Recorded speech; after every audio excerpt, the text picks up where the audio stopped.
Hoy voy a mostrarles algunas de las maneras en que trabajo cuando mezclo, pero no se concentren en el proceso en sí.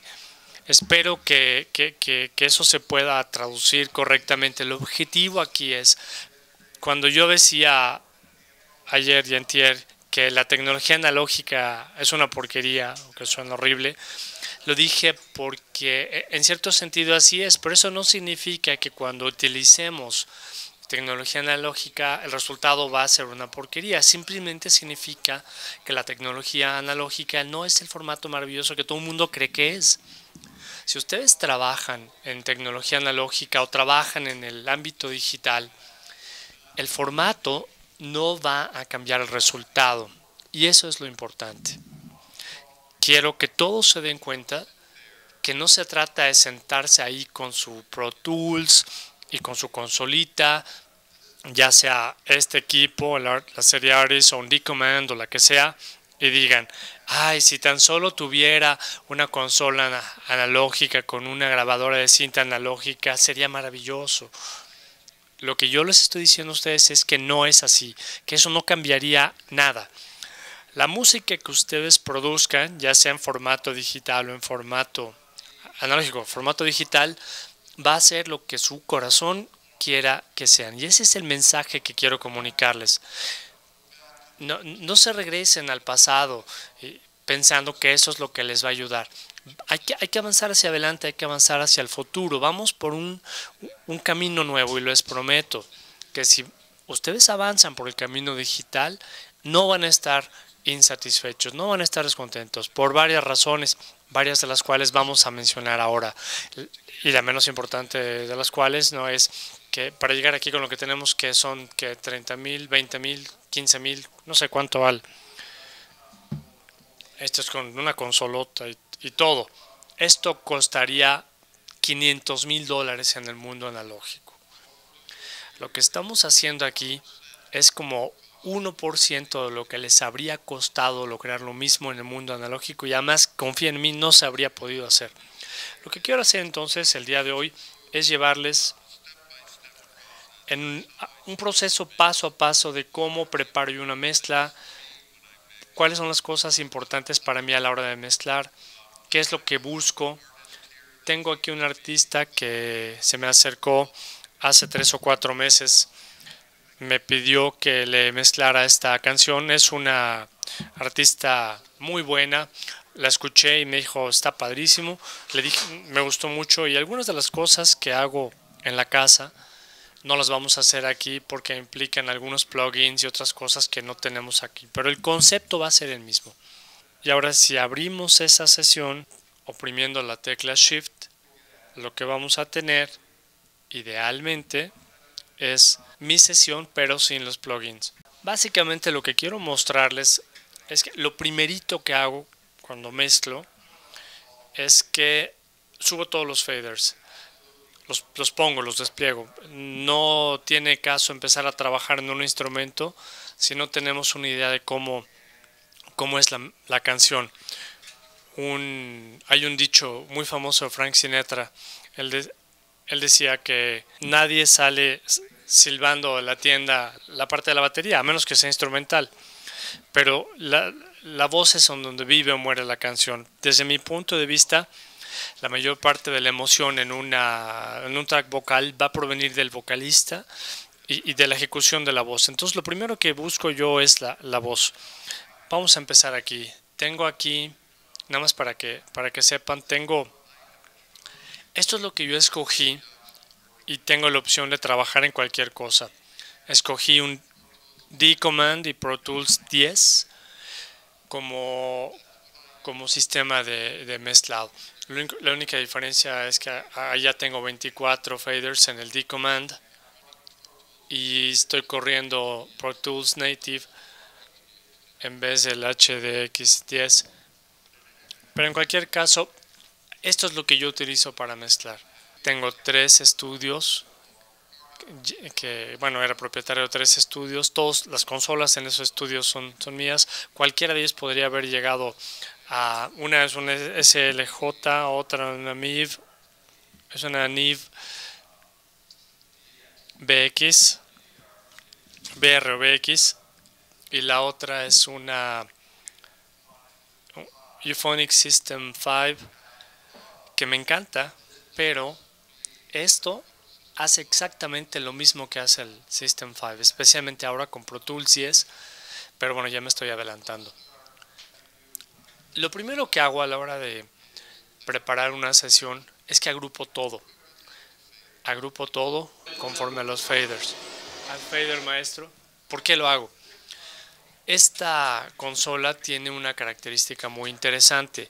Si agrupo todos los tracks de batería aquí que están en color azul en un VCA maestro, entonces puedo en esta consola seleccionar el VCA maestro, seleccionan esto al VCA maestro, al Master VCA, y de pronto aquí están mis VCAs, tengo voz, bajo, batería, teclados, master, bueno, no importa.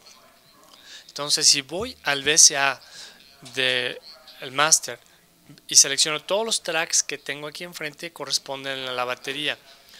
Entonces en vez de tener que moverme para acá como en una consola analógica o moverme a alguna parte, puedo tener todos esos tracks enfrente de mí para trabajar con ellos. Entonces, ¿qué es lo que hago? Cuando empiezo una sesión, los agrupo todos conforme a estos VCAs.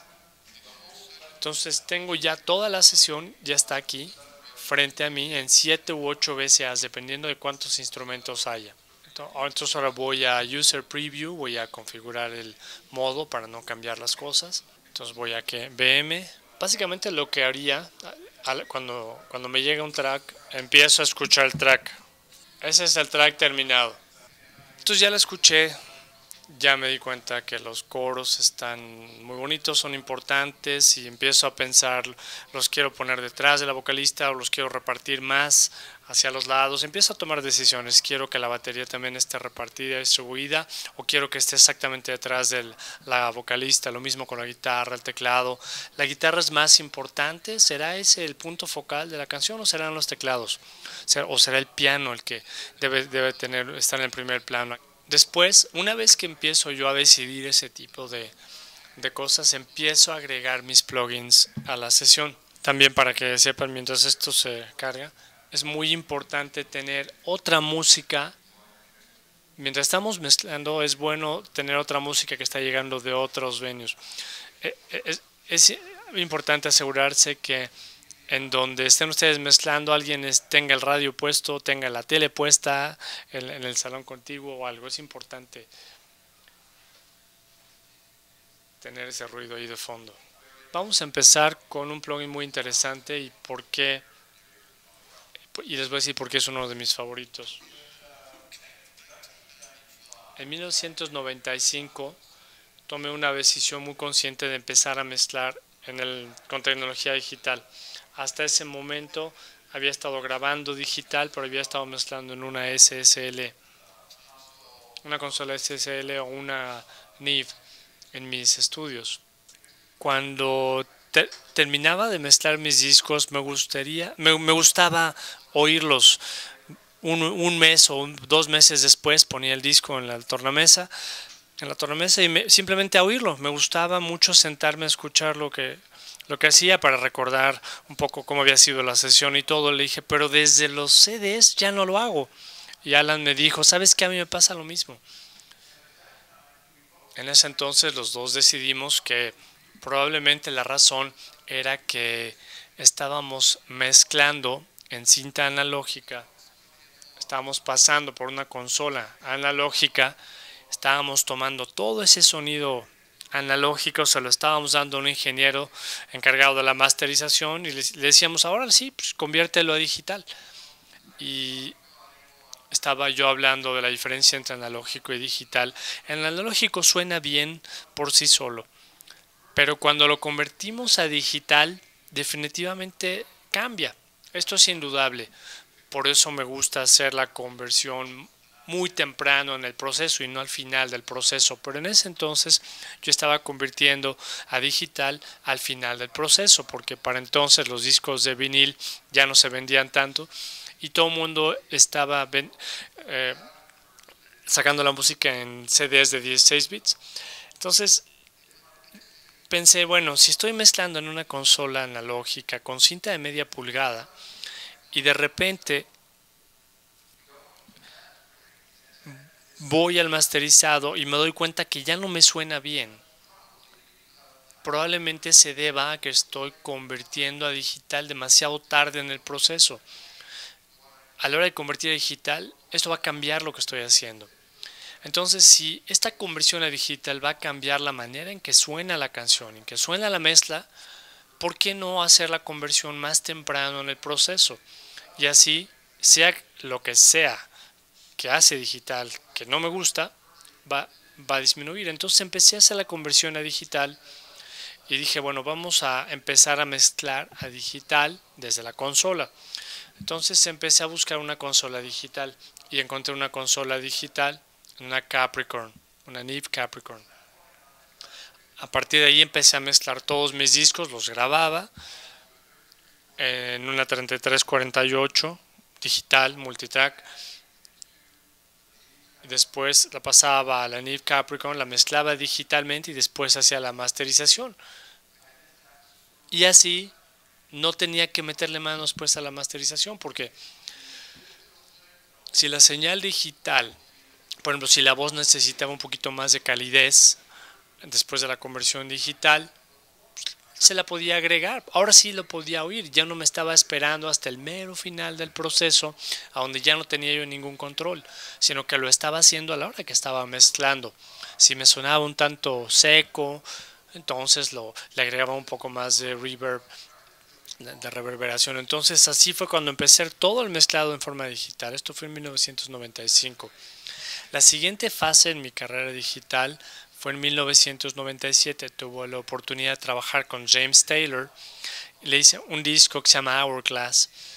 Y ese álbum lo grabé en una Yamaha O2R con 2 de 80-88, todo de 16 bits, todo digital. Y con eso gané mis primeros 2 Grammys. Es un álbum que se llama Hourglass. Cero equipo analógico en la cadena, fuera de los micrófonos. Todo iba a una O2R utilizando los preamplificadores de la O2R, utilizando O2R en todo el proceso, salvo la última etapa de la mezcla, en donde utilizaba la Neve Capricorn, que era una consola digital para la mezcla. Se grabó a 44.1 sin multisampleado, 44.1, 16 bits, todo el camino. Y con eso gané mi primer Grammy. Y la gente empezó a pensar diferente a partir de entonces. Y dijeron, bueno, pues a lo mejor el equipo no es tan importante. Eso es lo que quiero comunicarles a ustedes. Llevo 20 años o 15 años trabajando con consolas analógicas en los mejores estudios del mundo y me gané mi primer Grammy como ingeniero en un disco que grabé en una casa con una O2R y 2 de 88. El equipo no es el mensaje. No se necesita el mejor equipo del mundo para hacer el mejor disco. Lo que se necesita es tener los oídos bien puestos y tener imaginación. Normalmente tengo una tarjeta UAD en mi sistema. Tenemos una en un FireWire, y dado que mis datos y el UAD están pasando por la interfaz de FireWire, a lo mejor tenemos algún problemita por ahí. Pero bueno, todo eso era un preámbulo para lo que les quiero mostrar aquí. Este equipo de aquí, después de que termino de trabajar en la Neve Capricorn, por ahí del año 2000, ya se estaba quedando chica, porque no hacía multisampleado, no podía trabajar a 96, estaba limitada a 48K. Entonces empecé a buscar una consola nueva y la encontré en la Euphonics System 5, toda digital, un ecualizador maravilloso, un sistema operativo increíble, y me enamoré de inmediato del equipo. Entonces, para reemplazar la Neve Capricorn, puse la Neve System 5. Durante 7 u 8 años hice todas mis mezclas ahí. Esa consola me costó $350,000. Aquí, por 699 dentro de Pro Tools 10, tienen ustedes exactamente lo que yo tenía en la System 5. Este es un ecualizador, compresor, el gate, el expansor, filtro y algunas cosas adicionales como el botón de fase, el fader, y por lo tanto este es es un canal Euphonics System 5 que, como pueden ver ustedes, puedo yo repartir en toda mi sesión, de modo que todos y cada uno de los tracks en mi sesión tienen la ecualización, el expansor, el gate, el compresor y todos los demás que utilizaba para mezclar, o que utilicé para mezclar durante 7 u 8 años. Es lo único que utilizaba para esos discos. Por supuesto, agregué algunos efectos como el TS6000 y Harmonizers, pero el sonido venía prácticamente de la consola. Yo tenía una consolota con 72 faders y ahora tengo eso, tengo esta consolita maravillosa para mezclar, y ahora sí me voy a sentar y empiezo a trabajar con estos tracks. Lo primero que hago, como soy baterista, ya escuché la voz, ya escuché la canción. A ver, vamos a remontarnos unos años atrás. Si nos regresamos un poquito, veremos que en un principio los convertidores digitales o convertidores analógicos a digitales eran muy buenos, eran nuevecitos.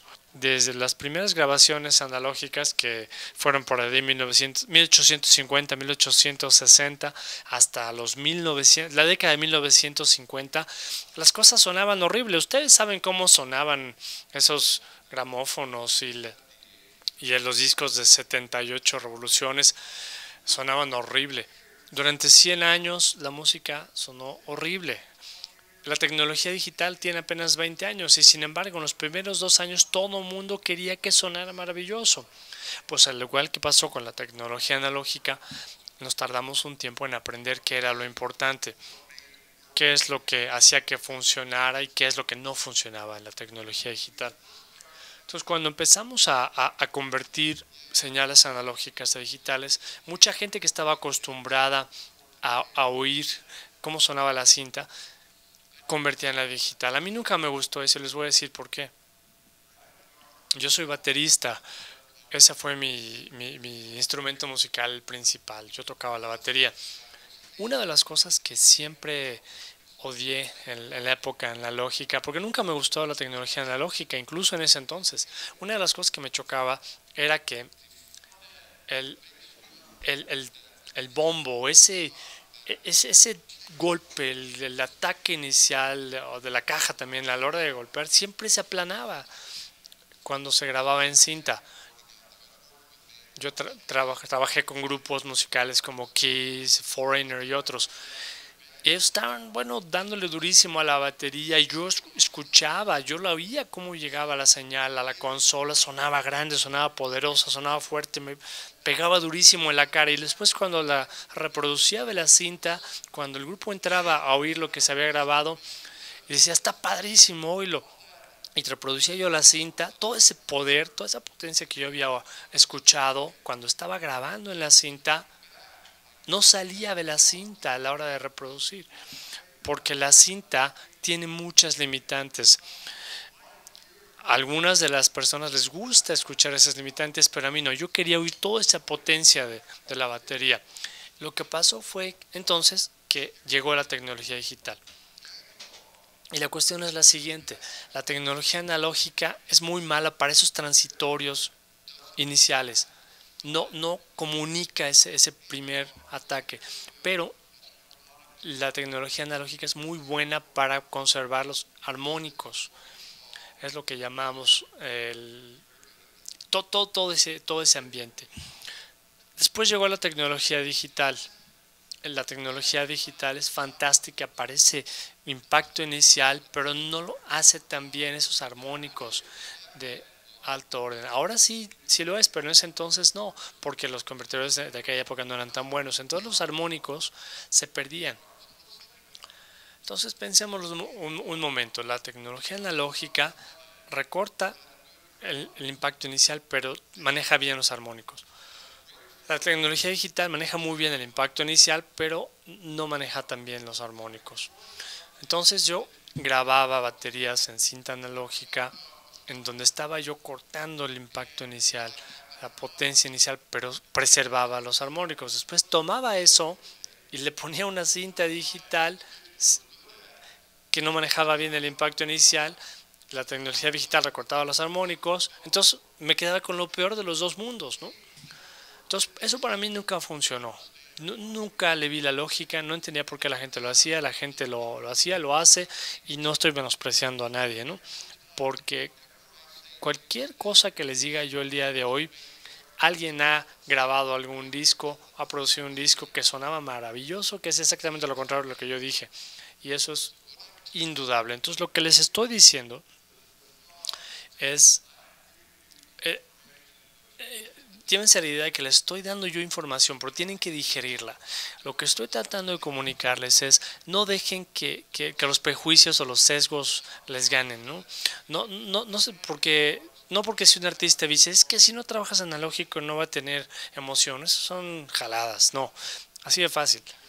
No hay nada que no se pueda hacer si lo quieren hacer y si saben lo que están haciendo. Analógico, digital, se han hecho grandes discos en cassettes, porque una ejecución emotiva nos puede conmover, aunque la estemos oyendo en el radio AM, nos puede conmover en un sistema, un buen estéreo en el coche o en la tele con una sola bocina monaural, nos puede conmover en un sistema high-end, nos puede conmover a través de un sistema en un auditorio, en un estadio. Esa experiencia emocional nos conmueve. Si quieren ustedes sumar por un bus analógico y les hace sentir como que pueden mejorar la grabación, entonces háganlo. Pero no tienen que hacerlo. Puede sonar igual de bien, igual de importante, igual de vibrante sin ese bus.